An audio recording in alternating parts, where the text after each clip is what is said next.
How's it going, everyone? Some people shouldn't work on cars. They really shouldn't. So, this is a truck I actually bought a while back, and I bought it missing the transmission. It's an Allison 1000. Trying to find one of those was not fun. Finally found one. Actually bought a parts truck. But anyway, so I just happened to look underneath this thing now, and I find this. Now here's the brake lines. Somebody had formed their own brake lines in the rear here. Okay, not a big deal. Electrical tape holding it in place there. And then it comes out like this. I mean, come on. Really? You couldn't do any better than this? I couldn't even do this bad of a job if I was doing it on the side of a highway and I just needed to get somewhere. And, I mean, look at this mess. There you are. I mean, that's a mix of wiring for a backup camera, and I don't know whatever else is in here. Why is this not focusing? There it focuses. There it's focused. That's a mix of wiring for backup camera, and I don't know what else. But look at this. It's actually not even connected. There's no clip in there. And if you notice, let's see the old brake line. Where is it? It's there somewhere. There it is.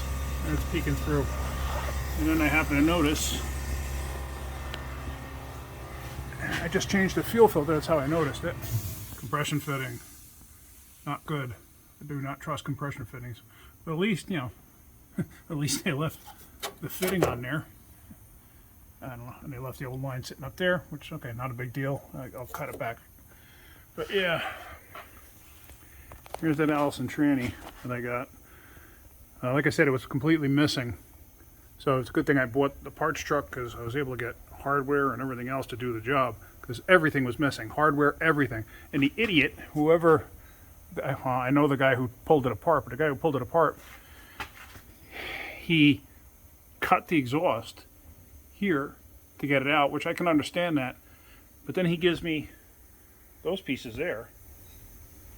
And that's not even for this truck. That's for like a 4.8, 5.3, 6.0. The exhaust on this is much, much bigger. So luckily, the other truck, I saved the exhaust parts just in case, and I was able to sleeve it in place there. Like I said, I'm not a welder, but I get by, and it doesn't leak. So anyway, that's it. I'm going to be making brake lines for this thing. I'm going to fix this compression fitting here, so I'm not leaving that on there. I've got a few things I need to do to this thing. But it does run pretty good, I'll give it that. It's an 8.1 liter gas motor. So, that's about it. Getting anything out of my videos with the like button? If you could, please subscribe. That's about it. Have a great day. Keep wrenching.